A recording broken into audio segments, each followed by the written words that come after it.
Bashundhara sports সিটিতে আজ পর্দা নামছে পঞ্চম জাতীয় স্কোয়াশ চ্যাম্পিয়নশিপের। যে খেলাটা নিয়ে মানুষের খুব বেশি একটা আগ্রহ দেখা যায় না, কিন্তু সেই ধরনের খেলাই আজ হচ্ছে বসুন্ধরা স্পোর্টস সিটিতে। এই ন্যাশনাল চ্যাম্পিয়নশিপে আমার পাশে যাকে দেখতে পাচ্ছেন, তার নাম শাহাদাত হোসেন। তিনি পুরুষ উন্মুক্ত বিভাগের চ্যাম্পিয়ন। তার সঙ্গে কথা বলবো তার এই এক্সপিরিয়েন্সটা কেমন। শাহাদাত, ওয়েলকাম টু টি স্পোর্টস। কেমন লাগছে এই ধরনের একটা জাতীয় চ্যাম্পিয়নশিপে প্রথম স্থান অধিকার করে? আলহামদুলিল্লাহ, আমার খুব ভালো লাগছে। আমি এই নিয়ে পরপর 3বার জাতীয় চ্যাম্পিয়নশিপ টুর্নামেন্টে বেস্ট প্লেয়ার হলাম উন্মুক্ত পুরুষ বিভাগে, এবং এটা অনেক আনন্দের। আমি অনেক ভালো ফিলিং উপভোগ করছি। যেহেতু খেলাটা অনেক ইজিলি হয়েছে, 3-0 বেস্ট অফ 5 খেলা, তো 3-0 দিতে পারে আমি আরও বেশি আনন্দিত হয়েছি। আমরা বড় পর্দায় খেলাটা দেখছিলাম, আপনি বেশ প্রতিপক্ষকে বেশ ডমিনেট করেই ম্যাচটা জিতেছেন। ম্যাচের কোনো একটা মোমেন্টে কি মনে হয়েছে যে প্রতিপক্ষ আপনাকে একটু চাপে ফেলে দিচ্ছে বা আপনি একটু ব্যাকফুটে চলে যাচ্ছেন? হ্যাঁ, অবশ্যই। প্রতিদ্বন্দ্বী অনেক সবসময়ই আপনার অনেক কঠিন হয়, প্রতিপক্ষ অনেক শক্ত স্ট্রং থাকে।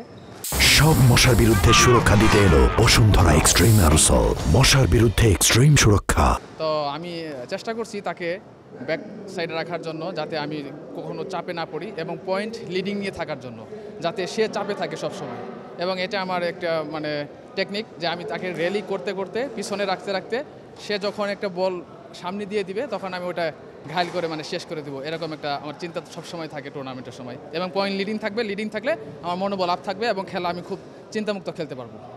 বাংলাদেশ সেনাবাহিনী, নৌবাহিনী বা বিমান বাহিনী, এইসব বাহিনী থেকে অনেক প্লেয়াররা দেখা যায় ফুটবল বা হকি এইসব খেলাগুলোতে খুব বেশি অংশগ্রহণ করে, তারপরে বেশ সাফল্যও বই নিয়ে আসে দেশের জন্য। তো আপনার এই স্কোয়াশের স্কোয়াশ তো খুব একটা পরিচিত খেলা নয় বাংলাদেশে। তো এই স্কোয়াশের প্রতি আপনার আগ্রহটা কিভাবে জন্মেছিল? এটা আসলে আমি সাধারণ সৈনিক হিসেবে আর্মিতে ভর্তি হয়েছিলাম। তো এটা আমি প্রথমে কখনো কোনো খেলা খেলতে চেয়েছিলাম না। তো যেহেতু আমি সর্বপ্রথম আমাকে বাস্কেট খেলায় মিলানো হয়েছিল, তো ওখানে আমি অনেকজনে উপদেশ দিয়েছে যে বাস্কেট খেলে নিয়ে ঘুরে যায়, এটা ঘুরে যায়। তো এই জন্য আমি কোনো খেলা খেলতে চেয়েছিলাম না। তারপর আমি ভর্তি হয়েছি আর্মিতে 12 সালে। তো 14 সালে যখন এই স্কোয়াশ খেলাটা আর্মিতে আসলো, তখন আমি আমার এক সিনিয়র জোর করে আমাকে নামটা দিয়েছিল যে তুমি স্কোয়াশ খেলবে। তো ওই সময় আমি অনেক তাকে বকাঝকা করি যে আমি খেলবো না, কেন আমার নাম দিলেন, ইনজুরি হয়ে যায়, তো চাকরি করতে অনেক কষ্ট হয়। তো ওই সময় সে নাম দেওয়ার পরে তারপর আস্তে আস্তে আমি আন্তঃ ইউনিট খেলছি। আন্তঃ ইউনিট খেলার পরে আন্তঃ ডিভিশন খেলার পরে তারপরে আর্মি টিম। তো 14 সালে স্টার্ট করি স্কোয়াশ। তো আর্মি টিমে আসছি আমি 18 সালে। 18 সালে আর্মি টিমে রেগুলার হওয়ার পর 21 সালে আমি প্রথমবারের মতো চ্যাম্পিয়ন হয়েছিলাম।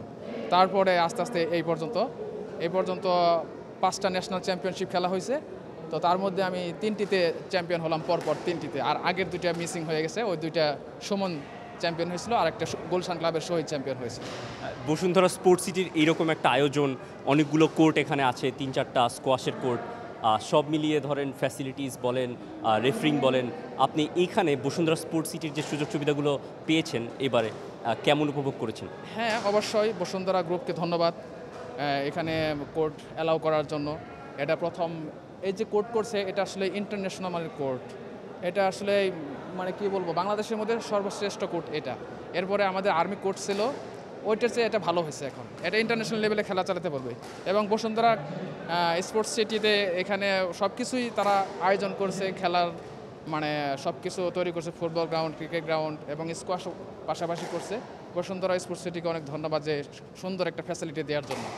এবং এখানে অনেক প্লেয়াররা খেলতে পারবে, 3টা কোর্ট করা হয়েছে এখানে অবশ্যই ভালো মানের প্লেয়ার তৈরি করা সম্ভব, যদি কোম্পানি চায়। কোম্পানির সাপোর্ট লাগে। আমাদের ফেডারেশনের আসলেই সবসময় সাপোর্ট দিয়ে থাকে, তারপরেও কোম্পানির সাপোর্ট ছাড়া উপরে ওঠা সম্ভব না। আর এই স্কোয়াশ খেলার যদি হিসেব করি, যে ধরনের সরঞ্জাম লাগে, যে ধরনের কোর্ট লাগে, খুব একটা এক্সপেন্সিভ খেলাই বলা যায়। সেই ক্ষেত্রে যদি আপনি যেহেতু বললেন অনেক অভিজ্ঞ প্লেয়ার, 5টা ন্যাশনাল চ্যাম্পিয়নশিপে 5টাতে অংশগ্রহণ করেছেন, আপনার কি মনে হয় এই বাংলাদেশে কি এই ধরনের খেলার ভবিষ্যৎ আছে, বা আপনার কি মনে হয় ভবিষ্যৎ আপনি কিভাবে দেখেন, কেমন দেখেন? হ্যাঁ, অবশ্যই ভবিষ্যৎ, অনেক উজ্জ্বল ভবিষ্যৎ আছে সামনে। বিকেএসপির যে প্লেয়ারগুলো আছে, ওদের বয়স অনেক কম, ওরা বয়স 17-18 এরকম হয়েছে। এবং ন্যাশনাল প্লেয়ার আমাদের আর্মি টিমেরই সার্জেন্ট রনি, ওকে বিট করেছে এবছর সাইমন, বিকেএসপির সাইমন, ওর বয়স 18। ও অনেক ভালো খেলছে এবং ভবিষ্যতেও অনেক ভালো একটা প্লেয়ার হবে আমি আশা করি। এবং ওকে যদি গাইডলাইন ঠিক মতো করা হয় এবং সবসময় মানে টুর্নামেন্টের উপর রাখা হয় তাহলে অবশ্যই সাইমন ভালো একটা প্লেয়ার হবে এবং ওর টেকনিক্যালি খুব ভালো। আমাদের আর্মি টিমের আছে আপন, আজিজ এবং কামরুল, এরাও আছে, মানে মোটামুটি আর বিকেএস প্লেয়ারও 2-1 জন আছে।